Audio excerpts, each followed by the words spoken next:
আমার আল্লাহ পাক যদি আল্লাহ রসুলকে শানমান দেয়, আমি গোলাম নাসিজ নালায়েক যদি তা বলি তোমার সমস্যা কোথায়, আমি সমস্যা এক জায়গায় দেখতে পাই। উবাই ইবনে সালুল যেমন রাসূলুল্লাহর সঙ্গেই থাকতো, এক জায়গায় নামাজ পড়তো পিছনের কাতারে, যেমন মুনাফিকি করতো। তুমি নামদারি মুসলিম দাবিদার, পোশাক আছে আশাক আছে, কিন্তু ইশকে রাসূল নাই, তুমি টাটকা মুনাফিক, এতে কোনো ভেজাল নাই। আসুন কোরআনুল কারীমের দৃষ্টিকোণ থেকে রাসূলুল্লাহর কিছু শ্রেষ্ঠত্বের কথা শোনাচ্ছি। সূরাতুল ইনশিরাহ আল্লাহ রাব্বুল আলামিন বলেন, ওয়া রাফা'না লাকা যিকরাক, হাবিব হে রাসূল আমার, আমি আপনার জিকিরকে বুলন্দ করেছি, বাড়িয়ে দিয়েছি। সুবহানাল্লাহ বলেন। আল্লাহ রাব্বুল আলামিন এই আয়াতে কারিমা যখন নাজিল করে দিলেন, জিবরাইল এসে বললেন, কাইফা রাফা'আল্লাহু যিকরাক, ওগো আল্লাহর হাবিব মুহাম্মদ সাল্লাল্লাহু আলাইহি ওয়াসাল্লাম, আল্লাহ পাক যে আপনার জিকিরকে বুলন্দ করলেন, কেমনে বাড়ালেন? সুবহানাল্লাহ। এ জবাবটা রাসূলুল্লাহ দিলেন না, তিনি বললেন আল্লাহু আ'লাম, আল্লাহই ভালো জানেন। মুমিন যে কোনো বিষয়ে আল্লাহর উপরে ডিপেন্ডেন্ট হবেন, আমার আল্লাহ রাব্বুল আলামিন আপনার জন্য সবকিছু সহজ করে দেবে, ঠিক কিনা বলেন? রাসূলুল্লাহকে যখন জিজ্ঞাসা করা হলো, কাইফা রাফা'আল্লাহু যিকরাক, আপনার জিকির ও সম্মান আল্লাহ পাক কেমনে বুলন্দ করলেন, বাড়িয়ে দিলেন? রাসূলুল্লাহ যখন আল্লাহর উপর তাওয়াক্কুল করলেন, আমার আল্লাহ পাক খুশি হয়ে গেলেন, নিজেই রাসূলুল্লাহ সাল্লাল্লাহু আলাইহি ওয়াসাল্লামের সম্মানের কথা আমার আল্লাহ রাব্বুল আলামিন গোটা মানব জাতিকে জানায় দিলেন। আল্লাহ রাব্বুল আলামিন হাদিসে কুদসি নাজিল করে দিলেন, হাইসুমা যুকিরতু যুকিরতা মাই, আল্লাহ পাক ডেকে বলেন, হাবিবি ইয়া রাসূলুল্লাহ ওয়া ইয়া হাবিবাল্লাহ, আমি আল্লাহ পাক আপনার জিকিরকে যে সম্মানিত করেছি, বুলন্দ করেছি, বাড়িয়ে দিয়েছি, তার তাফসীর আমি আল্লাহ পাক নিজেই তুলে ধরছি।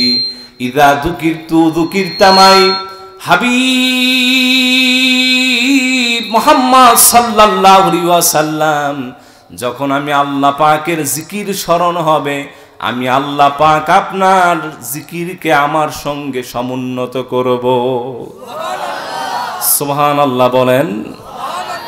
এখন ব্যাখ্যা আসতে পারে, প্রশ্ন আসতে পারে, আল্লাহ পাক রাসূলুল্লাহকে কোন কোন জায়গায় সমুন্নত করলেন, তার নামটা নিলেন? এ হাদিসের ব্যাখ্যায় মুহাদ্দিসগণ বলেন, রাসূলুল্লাহ সাল্লাল্লাহু আলাইহি ওয়াসাল্লামকে আল্লাহ পাক যে সম্মান দিলেন, সব জায়গায় যেখানে আল্লাহ পাকের নাম উচ্চারিত হবে, অটোমেটিকলি রাসূলুল্লাহ সাল্লাল্লাহু আলাইহি ওয়াসাল্লামের নামের ঘোষণা আমার আল্লাহ পাক উঠায় দিবেন।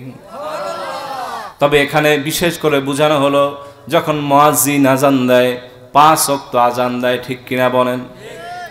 মুয়াজ্জিন বলে, আল্লাহু আকবার আল্লাহু আকবার আল্লাহু আকবার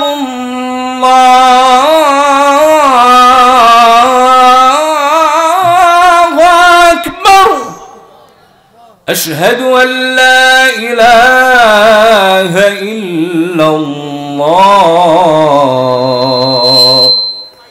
এরপরে আল্লাহ রাব্বুল আলামিনের ঘোষণা দেওয়ার সঙ্গে সঙ্গে মানুষ বলতে পারে না, মুয়াজ্জিন থামায় দিতে পারে না, আল্লাহ বড়, আল্লাহ মহান, আল্লাহ শ্রেষ্ঠ, এ সাক্ষ্য দিচ্ছে আল্লাহ ছাড়া কোনো মাবুদ নাই।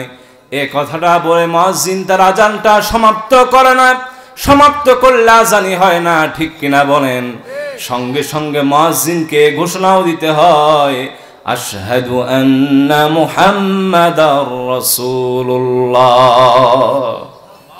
এটা বিশেষভাবে আল্লাহ পাক বুঝালেন।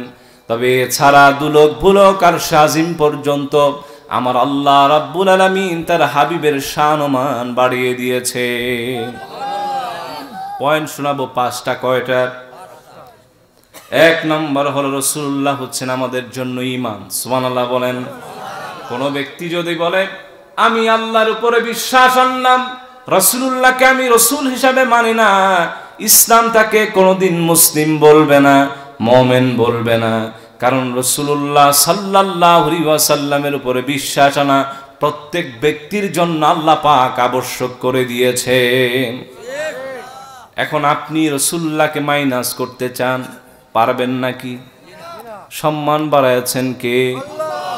এক নাম্বার পয়েন্ট ফাইন্ড আউট করেন। কালিমা পড়ে যখন বেদিন থেকে দিনে আসতে হয়, এই ইম্পর্টেন্ট জায়গা আল্লাহ রাব্বুল আলামিন তার হাবিবকে ভুলেন নাই। আল্লাহ রাব্বুল আলামিন তার রাসূল মুহাম্মদ সাল্লাল্লাহু আলাইহি ওয়াসাল্লামকে মাইনাস করেন না। একজন বেদিন ইসলামে প্রবেশ করবে, তাকে কথা বলতে হয়। আপনারা পড়েন লা ইলাহা ইল্লাল্লাহু মুহাম্মাদুর রাসূলুল্লাহ। এ বাক্যে দুটি কথা আছে, দু ধরনের সাক্ষী আছে। লা ইলাহা ইল্লাল্লাহ তাওহীদের বাণী, মুহাম্মাদুর রাসূলুল্লাহ রিসালাতের কথা। এই দুইটাকে আল্লাহ রাব্বুল আলামিন প্রত্যেক মানুষের জন্য আবশ্যক করে দিয়েছেন মানা, জানা এবং এ অনুযায়ী কাজ করা, ঠিক কিনা বলেন? এখন এই জায়গায় রাসূলুল্লাহ সাল্লাল্লাহু আলাইহি ওয়াসাল্লামকে আল্লাহ পাক মাইনাস করলেন না, ছেড়ে দিলেন না, বাদ দিয়ে দিলেন না। এই জায়গায় রাসূলুল্লাহ সাল্লাল্লাহু আলাইহি ওয়াসাল্লামকে জায়গা দিয়ে রাসূলুল্লাহর জিকিরকে আল্লাহ পাক যে স্মরণ করেছেন, বুলন্দ করেছেন, বাড়িয়ে দিয়েছেন, তার একটি বহির প্রকাশ করেছেন। চিল্লায় বলুন ঠিক কিনা? শুধু তাই না মুমিন, সহিহ আল বুখারী খুলুন, কিতাবুল ঈমানের মধ্যে এসেছে রাসূলুল্লাহ সাল্লাল্লাহু আলাইহি ওয়াসাল্লামের ভালোবাসা। আমার রাসূল বলেছেন আল্লাহ রাব্বুল আলামিন তা ঈমান বানায়া দিয়েছেন। খুশি হতে পারলেন না? রাসূলুল্লাহ বলেন লা ইউমিনু আহাদুকুম হাত্তা আকুনা হাব্বা ইলাইহি মিন ওয়ালিদিহি ওয়া ওয়ালাদিহি ওয়ান নাসি আজমাইন। অর্থ বোঝার আগে সমস্বরে পড়ুন সুবহানাল্লাহ।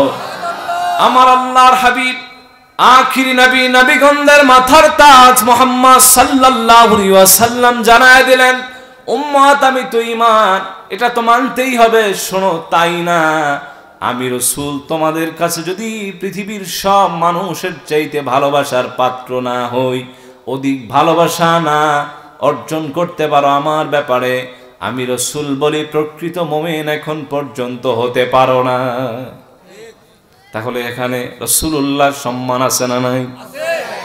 এই জন্য আমার ভাইরা, এক নম্বর যে পয়েন্ট আমরা ফাইন্ড আউট করলাম তা হলো রাসূলুল্লাহ সাল্লাল্লাহু আলাইহি ওয়াসাল্লামকে ঈমানের মতো জায়গা আল্লাহ রাব্বুল আলামিন জায়গা করে দিয়েছেন। শুধু তাই না, রাসূলের উপরে যে কিতাব নাজিল হয়েছে, কোন ব্যক্তি যদি এই কিতাবের উপরে যাররা পরিমাণ একটা শব্দের উপরে সন্দেহ করে, তাকে ইসলাম মুসলিম বলবে না, মুমিন বলবে না। আল্লাহ রাব্বুল আলামিন তাও পবিত্র কোরআনে বলে দিয়েছেন, ঠিক কিনা বলেন? আল্লাযীনা ইউমিনুনা বিল গায়ব ওয়া ইউকিমুনাস সালাতা ওয়া মিম্মা রাযাকনাহুম ইউনফিকুন ওয়াল্লাযীনা ইউমিনুনা বিমা উনজিলা ইলাইক ওয়া মা উনজিলা মিন ক্বাবলিক। আল্লাহ রাব্বুল আলামিন বলেন, হাবিব আপনার উপরে যা নাজিল করেছি তার উপরে ঈমান আনলেই আমি আল্লাহ পাক তাদেরকে মুমিন বলে সাব্যস্ত করব। তাই রাসূলুল্লাহ ঈমান, ঠিক কিনা বলেন?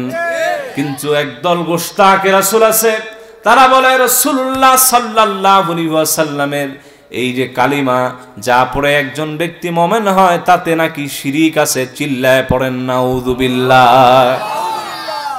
যে কালিমা দেওয়া হলো শিরিক থেকে বেঁচে, কুফর থেকে বেঁচে দ্বীন তাওহীদ শিক্ষা করার জন্য, তাতেই নাকি শিরিক। নাউযুবিল্লাহ পড়েন। তাদের দাবি লা ইলাহা ইল্লাল্লাহ তাওহীদের কথা, মুহাম্মাদুর রাসূলুল্লাহ সাল্লাল্লাহু আলাইহি ওয়াসাল্লাম রিসালাতের কথা, তা নাকি পাশাপাশি রাখা শিরিক পড়ি। নাউযুবিল্লাহ। এমন মোল্লা থেকে আল্লাহ পাক আমাদেরকে রেহাই দান করুন, প্রণামী। দুই নম্বর যে শ্রেষ্ঠত্ব, আল্লাহ রাব্বুল আলামিন রাসূলুল্লাহকে যে কোরআন দিয়েছেন, সে কোরআন সব আসমানি গ্রন্থের মধ্যে শ্রেষ্ঠ। পড়ুন সুবহানাল্লাহ। এক এক করে আমি কয়েকটা নজির আপনাদের সামনে তুলে ধরছি। এক, এ কোরআনকে আল্লাহ রাব্বুল আলামিন কালামুল্লাহ বলেছেন। সুবহানাল্লাহ বলবেন না? কোন ব্যক্তি যদি আল্লাহর সঙ্গে কথোপকথন করতে চায়, সে যেন রাসূলুল্লাহর শ্রেষ্ঠ মুজিজা কোরআনুল কারীম পড়ে। কোরআন পড়লে আল্লাহর সঙ্গে কথা বলা হয়ে যায়। আমার ভাইরা, রাসূলুল্লাহর শ্রেষ্ঠ মুজিজা কোরআনুল কারীমের কয়েকটি শ্রেষ্ঠত্ব কোরআন থেকে তুলে ধরছি। আল্লাহ রাব্বুল আলামিন কোন আসমানি গ্রন্থ, পূর্ববর্তী যত গ্রন্থ আছে তার ব্যাপারে কথা বলেন নাই। এই চ্যালেঞ্জটা ছুড়ে দেন না যা রাসূলুল্লাহর কোরআনের ব্যাপারে দিয়েছেন। আল্লাহ রাব্বুল আলামিন বলেন, আমি মুহাম্মদ সাল্লাল্লাহু আলাইহি ওয়াসাল্লামকে যে কোরআন দান করেছি, এই কোরআনের সামান্য পরিমাণ কোনো ভুল নাই।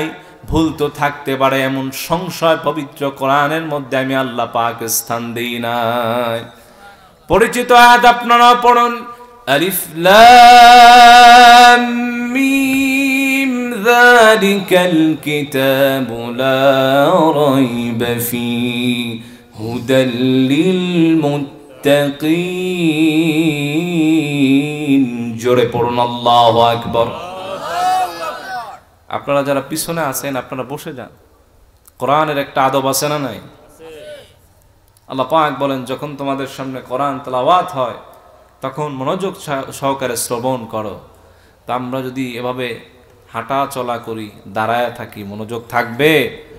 কোরআনের মজলিসে বসেন, এর উসিলা আল্লাহ পাক আপনাদেরকে মাফ করে দিতে পারেন, ঠিক কিনা বলেন? আল্লাহ পাক তার হাবিব মুহাম্মদ সাল্লাল্লাহু আলাইহি ওয়াসাল্লামকে যে কোরআন দান করেছেন তার ব্যাপারে এমন কথা বললেন, পূর্বের আসমানি গ্রন্থের জন্য আল্লাহ পাক এই কথা চয়ন করলেন না। তিনি রাসূলুল্লাহর জন্য এই কোরআনকে নির্ভেজাল করে দিলেন, আর বললেন এ কোরআনে কোনো পরিমাণ সন্দেহ আমি আল্লাহ পাক স্থান দিই না। দেখেন, আপনি বাস্তবতার সঙ্গে মিল দেন। আজকে একটা বই কিনেন, দেখবেন বইয়ের প্রথম পাতার দিকে লেখকের কথা থাকে, তার কথার মধ্যে লেখা থাকে আমার বইয়ের মধ্যে ভুল পেলে আপনি ধরায় দিবেন, আমরা পরবর্তী মুদ্রণে সংশোধন করব। ১৫০০ বছর আগে আল্লাহ পাক নির্ভুল যে কোরআন নাজিল করলেন, ১৫০০ বছর চালায় আসলো, কেউ ভুল পাইল না। অনেক ভুল তালাশ করছে, কিন্তু তাদের ভুল আমার আল্লাহ রাব্বুল আলামিন ভাঙায় দিয়েছেন। আল্লাহ রাব্বুল আলামিন বলেন, হাবিবি ইয়া রাসূলুল্লাহ ওয়া ইয়া হাবিবাল্লাহ, আপনাকে যে কোরআন দান করলাম আমি আল্লাহ পাক নিজে আপনার হয়ে কোরআনের ব্যাপারে গ্যারান্টি দিয়ে দিলাম, চ্যালেঞ্জ ছুড়ে দিলাম। এই কোরআনে কিয়ামত পর্যন্ত এর পরেও, কিয়ামতের পরেও কোনো দিন এতে ভুল অথবা কোনো সন্দেহ আমি আল্লাহ পাক জায়গা হতে দিব না। একটা বই পড়েন, দেখবেন সেই বইয়ের মধ্যে 1000 ভুল থাকে, আবার দেখবেন সেই বইটা কিছুকাল চলে, এরপরে আর থাকে না। কিন্তু কোরআন এই ১৫০০ বছর আগে সব মানুষের জন্য যুগ উপযোগী হয়ে হেদায়েতের বাহন হলো। আর রাসূলুল্লাহ সাল্লাল্লাহু আলাইহি ওয়াসাল্লামের শ্রেষ্ঠ মুজিজার এই কদরটা ধরে রাখলো, বলি সুবহানাল্লাহ। এখন আসেন, এই কোরআনকে যদি আমরা সঙ্গী করতে পারি, কোরআন মাফিক জীবন গঠন করতে পারি, আমার আল্লাহ রাব্বুল আলামিন আমাদেরকে ইহকালীন কল্যাণ দিবেন, স্বস্তি দান করবেন, আর আখিরাতে নাজাত দিয়ে জান্নাতের মেহমান করে নিবেন। সুবহানাল্লাহ। ১ নম্বর হলো আল্লাহ রাব্বুল আলামিনের কোরআনকে যারা লিডার মানবে, কোরআনের শাসনকে অনুশাসনে জীবন গঠন করবে, কোরআনের হালালকে হালাল মানবে, হারামকে হারাম জানবে, আমার আল্লাহ রাব্বুল আলামিন তাদের প্রত্যেকটা জায়গা প্রোটেক্ট করবেন। আর আল্লাহ পাক বলেন, দুনিয়ায় কোনো ভয় নাই, আখিরাতেও কোনো দুশ্চিন্তা নাই গোলাম, আমি আল্লাহ তোমাদেরকে বাঁচায় নিব। আল্লাহ রাব্বুল আলামিন বলেন, ফামান তাবিআ হুদায়া ফালা খাউফুন আলাইহিম ওয়ালা হুম ইয়াহজানুন। আল্লাহু আকবার। আল্লাহু আকবার। আল্লাহ রাব্বুল আলামিন বলেন, গোলামেরা যারা এই কোরআন মেনে জীবন গঠন করবে, কোরআনের হালালকে মেনে নিবে, হারামকে বর্জন করবে, আমার আল্লাহ রাব্বুল আলামিন ইহকালীন কোনো ভয় তাদের জন্য রাখলেন না। আখিরাতে মরণ থেকে শুরু করে কবর, হাসর, নাসর, মিজান, পুল, সিরাত সবগুলো আমার আল্লাহ রাব্বুল আলামিন নিজ জিম্মায় বাঁচায় নিবেন। রাসূলুল্লাহ বলেন, এ হাদিসকে যদি, এ কোরআনকে যদি আঁকড়ে ধরতে পারো, কশ্চিনকালেও পথভ্রষ্ট হবে না, কোন ধরনের বিপদ বালা তোমাদেরকে স্পর্শ করতে পারবে না। সুবহানাল্লাহ বলেন। আল্লাহ রাব্বুল আলামিন কোরআনকে বলছেন, ইন্না হাযাল কুরআনা ইয়াহদি লিল্লাতী হিয়া আকওয়াম। এ কোরআন যাদেরকে হেদায়েত দেয়, এ হেদায়েতটা বড় মজবুত, দৃঢ়, সচল। সুবহানাল্লাহ পড়েন। আমার ভাইরা, এ হাদিসের এ কোরআনুল কারীমের আয়াতের ব্যাখ্যা আল্লাহর রাসূল মুহাম্মদ সাল্লাল্লাহু আলাইহি ওয়াসাল্লাম কিছু কথা বললেন। সহিহ ইবনে খুজাইমার একটা হাদিস শোনাই, মুমিন রাসূলুল্লাহ সাল্লাল্লাহু আলাইহি ওয়াসাল্লাম শোনালেন, ইন্না হাযাল কুরআনা সাবাবুন তরফুহু বিআইদিল্লাহ ওয়া তরফুহু বিআইদিকুম ফাতামাসসাকু বিহি ফাইন্নাকুম লান তাদিল্লু ওয়া লান তুহলিকু বাদাহু আবাদা। অর্থ বোঝার আগে সবাই পড়ুন আল্লাহু আকবার। আল্লাহর হাবিব সহিহ ইবনে খুজাইমার হাদিস শোনাচ্ছিলেন। আল্লাহর হাবিব ইরশাদ করেন, এ কোরআনটা একটা রশি, যার একটি মাথা আল্লাহ পাকের কুদরতি হাতে, অন্য মাথা তোমাদের হাতে।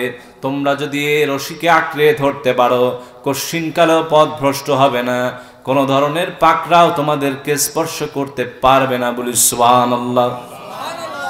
আরেকটা হাদিস শোনাই, একদম মাশহুর হাদিস।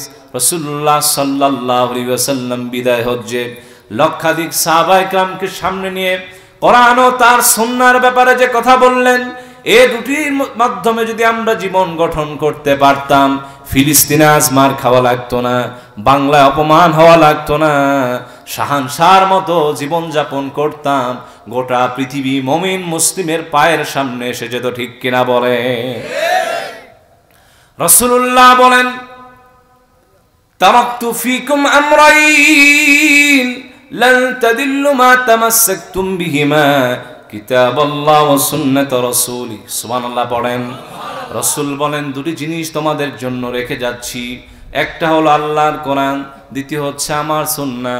দুটির সমন্বয় যদি জীবন যাপন করতে পারো, একে যদি মজবুত করে আঁকড়ে ধরতে পারো, এ আদর্শ লালন পালন করে যদি মরতে পারো, কশ্চিনকালেও পথভ্রষ্ট হবে না। আমি রাসূল নূরের জবানে বলে যাচ্ছি।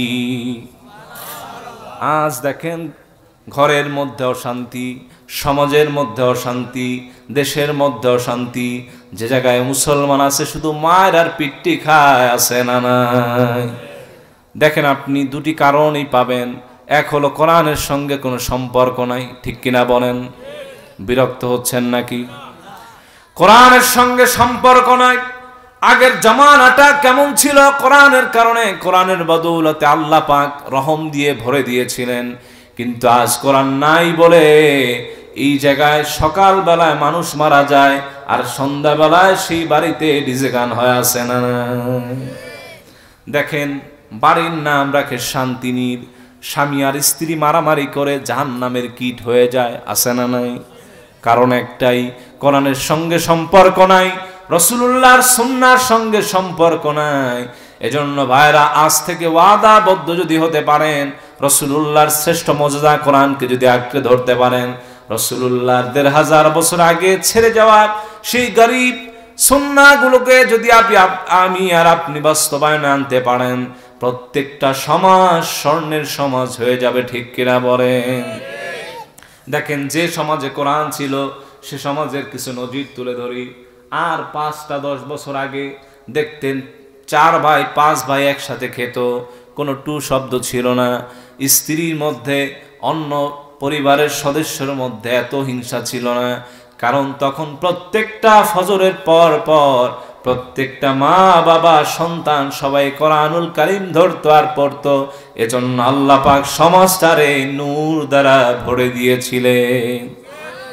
এখন সন্তান সকালবেলা কেজি স্কুলে চলে যায়, যতটুকুন সন্তান লম্বা এর চাইতে তার ব্যাগটা ভারী। ঠিক কিনা বলে? রাসূলুল্লাহর একটা হাদিস শোনাচ্ছি, মুসলিম।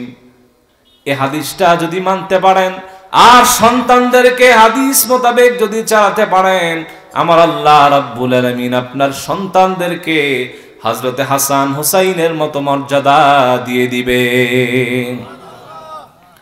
এ হাদিসটি এসেছে জামিউস সগীর, ইমাম সুয়ুতির লেখা একটা কিতাব। এই কিতাবের মধ্যে তিনি নকল করেন রাসূলুল্লাহ বলেন, আদিবু আওলাদাকুম আলা সালাস খিসাল, হুব্বি নবিয়িকুম ওয়া হুব্বি আহলি বাইত ওয়া কিরাআতিল কুরআন। রাসূলুল্লাহ বলেন, উম্মতেরা তোমাদের জন্য তিনটি জিনিস প্রেসক্রিপশন করে যাচ্ছি। এক হলো তোমরা তোমাদের সন্তানদেরকে এ কথা শিক্ষা দাও, রাসূলুল্লাহ সাল্লাল্লাহু আলাইহি ওয়াসাল্লামের ভালোবাসা হৃদয়ে ধারণ করাও। ওই সন্তান কোনোদিন বিপদগামী হবে না, ওই সন্তান চাঁদাবাজি হতে পারে না, ওই সন্তান ইয়াবা খেতে পারে না। আওয়াজ করে বলুন ঠিক কিনা। দ্বিতীয় কথা হলো আল্লাহর রাসূল সাল্লাল্লাহু আলাইহি ওয়াসাল্লামের আহলে বাইত, তাদের মহব্বতটা যদি হৃদয়ের মধ্যে ধারণ করাতে পারেন, সন্তান গোমরাহ হবে না, তার হৃদয়টার মধ্যে আল্লাহ পাক আসমান থেকে নূর নাজিল করে দিবেন। তিন হলো কোরআনুল কারীমের তেলাওয়াত শিখানো। রাসূলুল্লাহ বলেন, এই তিনের সমন্বয় যদি তোমার সন্তানকে গঠন করতে পারো, সন্তান বিপদগামী হবে না, সন্তানের কারণে বাবা মা কোনোদিন অপমানিত হতে হবে না, লাঞ্ছিত হতে হবে না, বিচার শুনতে হবে না। মুমিন এখনো যদি আপনার সন্তানকে এই তিনটা ফর্মুলায় গঠন করতে পারেন, এক একটা সন্তান আবু বকরের মতো চরিত্রবান হবে। ঠিক কিনা বলে? আমরা সব পড়াই কিন্তু কোরআন পড়াই না। যিনি কোরআন পড়ান তিনি পৃথিবীর সব চাইতে নিকৃষ্ট মানের আমাদের কাছে মনে হয়। ঠিক কিনা? যিনি ইংরাজি পড়ান, প্রত্যেক মাসে যে ক্লাস 1-এ পড়ে তারেও পড়ান, 500 টাকার নিচে আপনি দিতে পারেন না। কিন্তু 30 দিন যে আল্লাহর গোলাম কোরআনুল কারীম তেলাওয়াত শিখায়, সেই ব্যক্তিরে মাসে 50টা টাকা দিবেন, তাও 6 মাস বকে আসে না না। ওই সন্তান তো ঐশীর মতো হবে। ঠিক কিনা বলেন? যদি কোরআনের সমাজ গড়তে চান, রাসূলুল্লাহর আদর্শে জীবন গঠন করতে চান, আর শান্তি দিয়ে এই গোটা এরিয়াকে ভরে দিতে চান, তাহলে এই তিনটা ফর্মুলা দরকার আছে না না। এখন ধর্ম একজন যে রাসূলুল্লাহ কি বলছেন? 1 নম্বর বলছেন রাসূলুল্লাহর মহব্বত সন্তানের মধ্যে দেয়। 1 নম্বরে কি? রাসূলের মহব্বত সন্তানের অন্তরের মধ্যে দেয়া। 2 হচ্ছে আহলে বাইত। আহলে বাইত চিনেন? সারা বছর তো আহলে বাইত শুনে যান, চিনেন তাদের? রাসূলুল্লাহ সাল্লাল্লাহু আলাইহি ওয়াসাল্লামের আহলে বাইত বলতে 2টি মত বোঝা যায়। এক হচ্ছে আম্মা জান ফাতিমাতুজ জোহরা রাদিয়াল্লাহু তাআলা আনহা, তার নসলনামায় যত যারা এসেছেন তারা। আরেকটা জানা যায় ইবনে আব্বাসের নসলনামা ধরে যারা এসেছেন তারা। এই লোকদেরকে মহব্বত করা দরকার আছে না? জোরে